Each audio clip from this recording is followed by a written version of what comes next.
প্রিয় ভিউয়ার্স, আসসালামু আলাইকুম। আজকে আমি আপনাদের সামনে প্রেজেন্ট করব কিভাবে ডালের বড়ার ভর্তা করতে হয়। তো দেখুন ভিউয়ার্স, আমি এখানে মুসুর ডাল দিয়ে 4টা বড়া ভেজে নিয়েছি।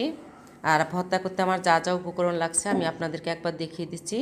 তো দেখুন ভিউয়ার্স, আমি এখানে 3টে কাঁচামরিচ ভেজে নিয়েছি, 2টো শুকনো মরিচ, সামান্য পরিমাণ ধনিয়া পাতা কুচি করে কেটে নিয়েছি, পেঁয়াজ কুচি করে কেটে তেলে ভেজে নিয়েছি।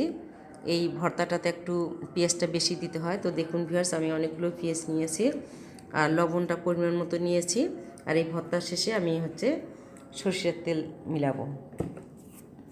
তো ভিউয়ার্স, আপনারা দেখতে থাকুন, আমি এখন ভর্তাটা শুরু করব।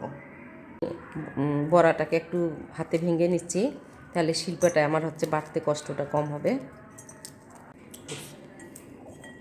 দেখুন ভিউয়ার্স, আমার বড়াটা ভেঙে নেওয়া হয়ে গিয়েছে।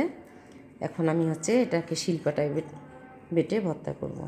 তো ভিউয়ার্স, আমি এই পাটা এবং শিলটা সুন্দর করে ধুয়ে নিয়েছিলাম। তো এখন আমি ভর্তাটা করব। তো দেখুন ভিউয়ার্স, আমি পেঁয়াজ মরিচগুলোকে আমি ঢলে নিচ্ছি।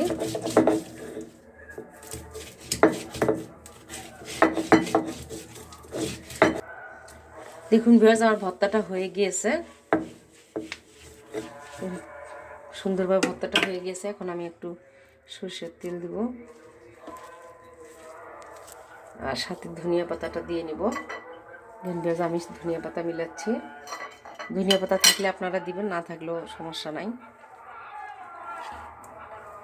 ভিউয়ার্স, ভর্তাটা কত সুন্দরভাবে হয়ে গিয়েছে। আমি ভর্তাটা কমপ্লিট। ভিউয়ার্স, আমি একটু পর আপনাদেরকে পরিবেশন করে দেখাচ্ছি।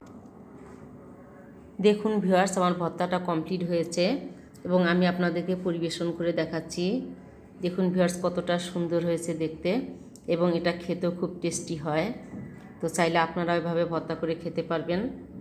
তো ভিউয়ার্স, আপনাদের সাথে আবারও দেখা হবে পরবর্তী ভিডিওতে। সেই পর্যন্ত ভালো থাকবেন, সুস্থ থাকবেন।